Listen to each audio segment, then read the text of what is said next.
Rabbi Stanton, Rabbi Josh, how are you doing? I'm doing very well. It's great to be with you. It's really great to have you on with Springtide's Instagram account.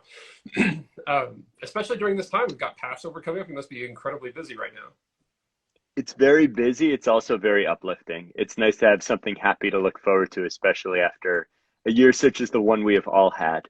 Yeah. And what an exciting topic, also. I mean, one of the key things I've been wondering about is how this year has impacted identity, spiritual search, other aspects of life for so many people in Gen Z and so many people who are even the generation after Gen Z, which is sort of the alphas or in search of a name for the generation itself. Yeah, it's half the fun is naming them and who gets to do that, right? Well, look, just for people who don't know, you're the rabbi at East End Temple. You're a senior fellow at Kalal, and I'm curious as you get ready for Passover and you think about, I mean, we're in this weird place where like some people have been vaccinated and some haven't. I mean, what are you anticipating Passover to look like this year? It's going to be a total mess on many different dimensions. So it's going to be highly disparate, and the reality is a lot of people are hurting. Yeah. Those who are able to, if an entire family has been vaccinated, people are going to get together in person because they've missed each other. So Mhm. it will be a genuine celebration, a moment of uplift, the chance for people just to catch up in a human basis. And then for a lot of other people who are eagerly awaiting their vaccinations, it is going to be yet another missed occasion, Yeah. something else that affirms the loneliness of it all, something that really brings people down. And so we are trying to provide scaffolding so that those who can meet in person with family or friends or whomever can really go and have that experience. And those who can't still have somewhere to go online so that they realize that they're connected to hundreds of other Seder tables, even by way of the internet. And it's a juggle. I imagine that many are seeing the same for Easter. Many are seeing the same for different Lent observances. Mhm. Ramadan is coming up pretty soon, and I think similarly there will be a hybridity to the way in which it's observed. Yeah, and it's I think that's what we've been hearing too, is that largely this is in some ways it's easier because there's more. I think we know more than we did at this time last year, but in some ways it's harder because, like you mentioned, there's going to be. It's one thing when we're all missing everything, but it can be a different deal when some of us are missing out. In fact, this week at Springtide, we have this new study coming out called The New Normal, which is all about how we can support young people coming out of um, the pandemic, which is happening, of course, in stages and in fits and starts. But one of the things we keep hearing and that we talk about a lot in that report is, which is like 8 ways or 8 things you can do to help support young people, is this notion that um, life is not going to go back to normal for a lot of people. That some of these things that have happened over the last year are going to be with us moving forward. Um, and we're going to have to make intentional efforts to reconnect some people, um, and find ways to get them plugged in to community. And so I applaud the. I know it's more work, and the holy days are always a lot of work, but I applaud the effort to be thinking about those who can't be with you in person as well as those who can. Thank you. Yes, it's going to be what I keep hearing from people is that their core group of friends is closer than ever, but that Mm, it's one or two rungs out that have fallen away entirely. yeah, And just thinking back, I feel very old now all of a sudden. Back in the days when I was in high school or middle school or whatever it might be, but even college as well, there was sort of ambient socialization. Really important influences were on the innermost rung. And then there were also so many wonderful people that I would just have lunch with from time to time or connect with from time to time. And they shaped me, maybe in ways that don't come to mind immediately right now, retrospectively. But certainly at that time of formation, it was tremendously important. And so I feel for people who have lost this social context that is formative, is essential, is core to making us who we eventually become.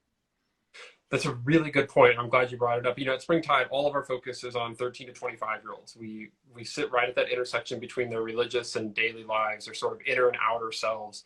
And as you mentioned, like those can be really formative relationships, even if they're not people that you would consider to be your close friends. And largely, they've told us that that's adults have a little bit more mobility, a little bit more freedom. Not that obviously at the upper end of our age group, we're talking to adults, 18 to 25-year-olds, but there's still a much more restrictive atmosphere around who you can be a part of. And so a lot of those things have, in fact, sort of fallen away for them. And I'm curious about how you're seeing that in your community with young people. What have you noticed with as they're sort of trying to figure out what it means, not just to be a young person, but also to be a Jewish young person during a time when, community is such a big part of that, that they might not have access to it. You know that times are tough when I am cool from the standpoint of 15 to 25-year-olds. At the point at which, people see me, we are doing some in-person programs and some online. Our religious school is both because our wonderful religious school director found a way to almost do modular units so that people can be in a small pod in person.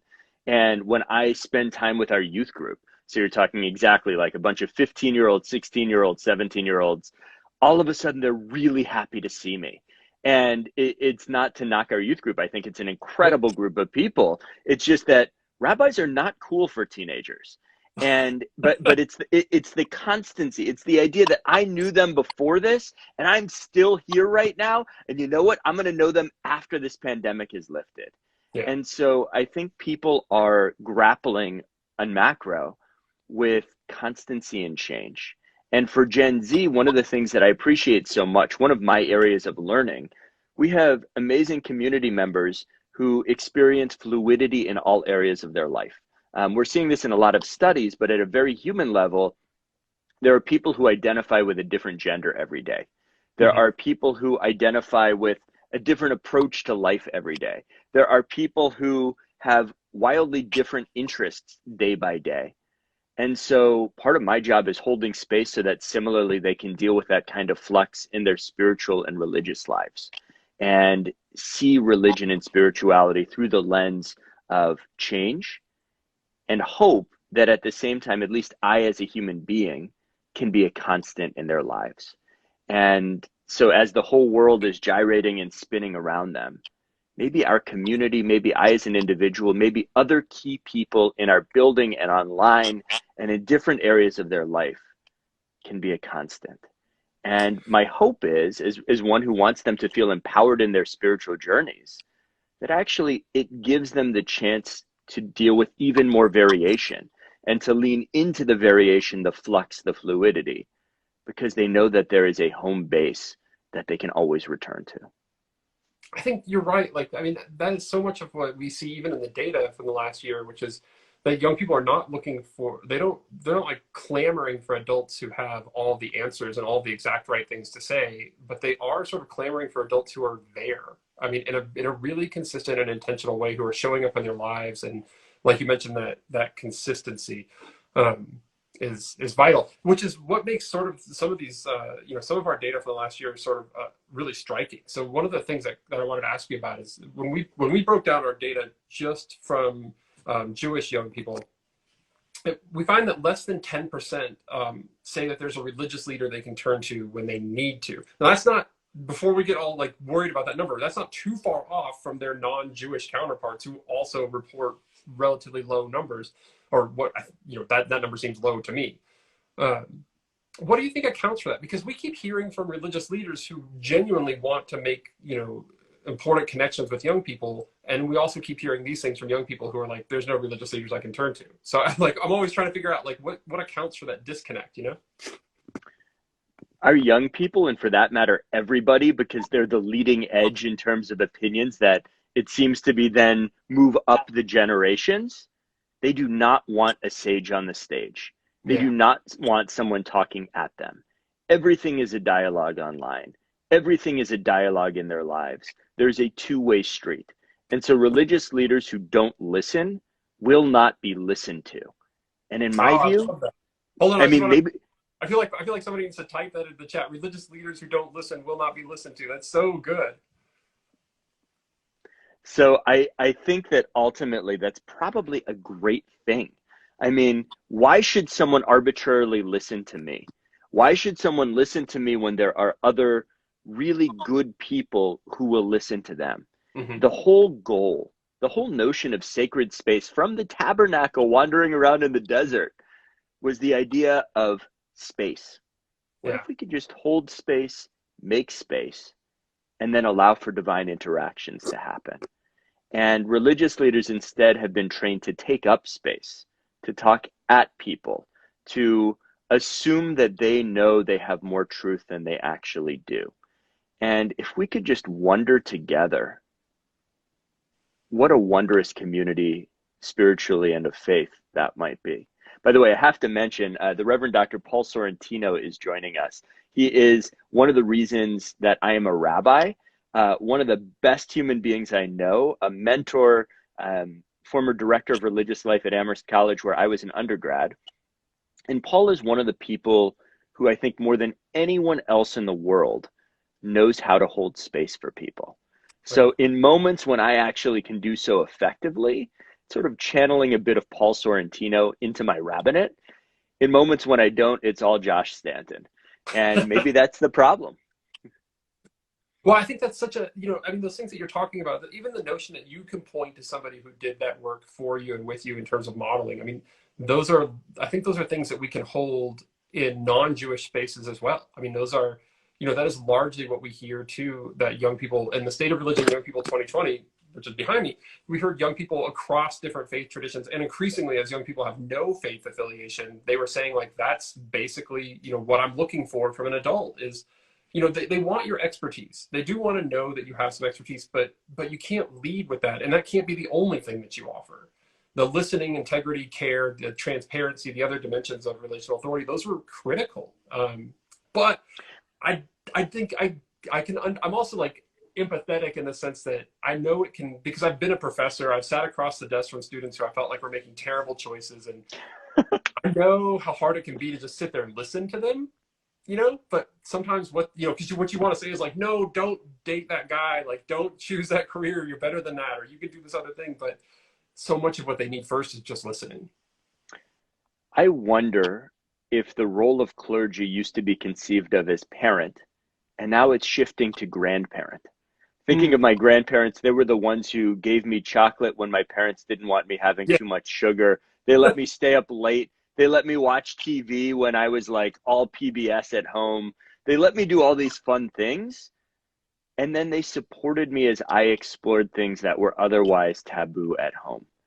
And I wonder if, while maintaining very clear boundaries of appropriateness, what we can do is hold space for young people as they give language to their experiences, including experiences that they wouldn't want to tell their parents about, but should run by an adult. They might not want to tell their parents about all kinds of risks that they're taking or things they're thinking about, but most of their parents are really grateful if, using a concrete example, if a young person is considering risky behavior in any number of dimensions, they would rather that young person talk to me rather than just talking to nobody or talking to a friend who already has a different type of stake in the outcome. Yeah. And so I think that's what the game is. And why is this so striking in the Jewish community? I like to think that we're trend setting. So maybe it could be that our young people are even more snarky and edgy and out in front. I serve a community in the East Village, Union Square, Gramercy, and the Lower East Side. So like, we know where the snark is. I think we're the originators of good snark. And how wonderful that they know enough about their tradition, which is all about empowerment of the individual to seek sacred insight and wisdom about the world and a life of purpose. If our tradition is about empowerment of the individual, then why do they have a clergy person telling them what to do? Rabbi means teacher, and I need to stay in my lane as a teacher, a mentor, a guide, not someone pretending to have prophetic wisdom or insight into all kinds of things that I just don't know about. Right. Yeah, and even from my discipline in sociology, I think a lot of what one of the ways we can interpret those things when young people are coming to us and trying, talking about some risky behavior or trying on an identity or whatever, it's a rehearsal. From a symbolic interactionist perspective, they're rehearsing these things. And I realized this early on when I was a professor, like they don't actually want me to sign off on what major change they're thinking about or whatever we're talking. What they're doing is they're like rehearsing this identity in front of a trusted adult so that they can then take it and, report it back to their parents and see how that goes, or talk to it in front of, talk to their friends about it. But doing it in front of somebody that they trust for the first time or one of the first times can be really critical, because you have that role of like asking the right questions, of pointing out some things that they may or may not be thinking about. But it's never the case that I found it to be effective that you get to tell them, what to do and think that they'll actually do it. Well, one of the other things that's been on my mind is this book by Rachel Gross, Beyond the Synagogue: Jewish Nostalgia as Religious Practice. And Rachel in there takes up this notion of, Pew reports that there are religious Jews and non-religious Jews, and I think that they have a really decent way of getting at that. But we don't need to go into the semantics of that research as much as I'm interested in this larger issue, which is that we've always known that even among young people, there are sort of culturally or ethnically Jewish people, and some of those that are also religiously Jewish, and some religiously Jewish people are not ethnically or culturally Jewish. How do we help young people navigate that kind of tension where, more so than it's not the same as being like Lutheran in America, where, you're sort of Lutheran. There's not like a Lutheran ethnicity in the same way that we often think about Jewish people, and that Jewish people often claim. So how do we support that understanding that it can be one or the other or both or some, and that it can be, it often is for young people, fluid? So Rabbi David Saperstein said it very well, that we are an ancient Middle Eastern tradition, and in more modern parlance, we're a polythetic tradition. There are so many different strands of belonging. There is food, there is culture, there is history, there is art, there is prayer, there is spiritual inquiry, there is sacred text, there are ethical norms, there are paths to study, there is family. There are so many different ways to be Jewish. And why would we confine ourselves to just a couple of notions of it? We are not a faith per se. We are a group of people who have different strands in common or different strands not in common. But when you have enough in common, you're sort of a wonderful heterogeneous amalgamation. And why wouldn't we create space for further heterogeneity? Kevin raises the question of ethnic religious tension. I think he's implying that a decreasing number of young Jews feel sort of ethnic identity as part of the Jewish community.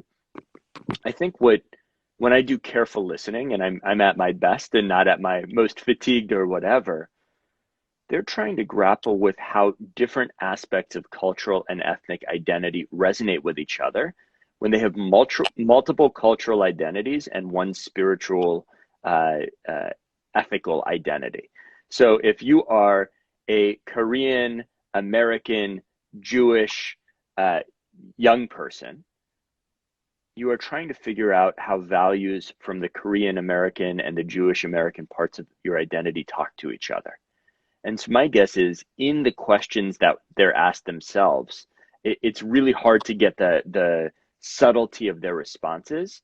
Mm-hmm. But it's not that they don't feel ethnically Jewish. It's that the outside world might tell them that primarily they're Korean American, and they also go to synagogue, and they want to understand how the two go together.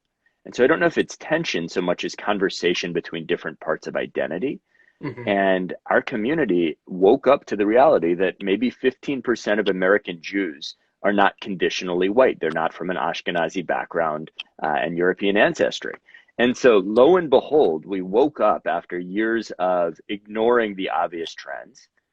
And now we have to be in the business of helping people hold with complexity and nuance and love the different pieces of their identities.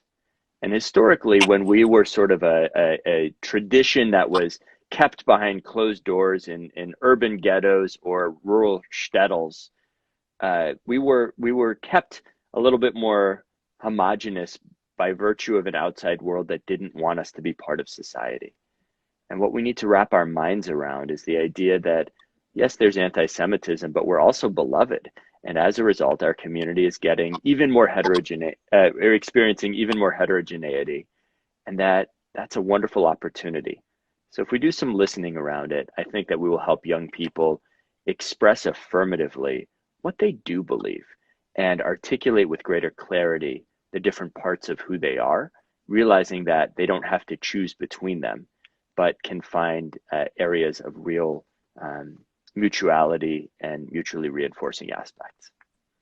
It's really beautifully put, and I mean, it strikes me that there's a as you mentioned earlier, this notion of conversation and listening, especially with young people, that there's an opportunity here for that to go both ways. I mean, I think, as we see Gen Z as the most diverse generation in history by a long shot, they're really comfortable with the language around intersectionality. I mean, they get what it means to hold multiple identities in place at one time. And so as adults who might not necessarily be used to that, I think there's an opportunity to draw from a tradition that values listening and values community, and also to sort of be pushed and stretched by people who are navigating multiple overlapping, intersecting identities on a daily basis. Some that you choose, and as you mentioned, some that the world just sees you as and determines that that's, at least in terms of how they're going to treat you, that for all intents and purposes is your master status, as social scientists would say. Well, Rabbi, I know that you've got stuff to get to. I want to respect your time. We've got some questions coming in, so if you don't mind, here and on Twitter, we'll just pop those questions in and keep that conversation rolling over the next day or so. But I really appreciate this. This has been incredibly useful and illuminating. Well, it's an absolute joy, and I can't wait to see more of your findings in your research. The Jewish community is changing profoundly before our eyes. I approach it with great optimism, and at the same time, there are all kinds of new tensions. There are highs and lows. There are positives and negatives. There's philo-Semitism and anti-Semitism. And now there's multifaceted diversity. And it's our chance to grow, both as spiritual leaders and members of a spiritual community, and as a people that connects back thousands of years and at the same time continues to renew itself. Yeah, that's great and beautifully put. Well, thank you so much, and good luck with Passover, and we'll talk again soon. I look forward to it. Thank you so much. All right.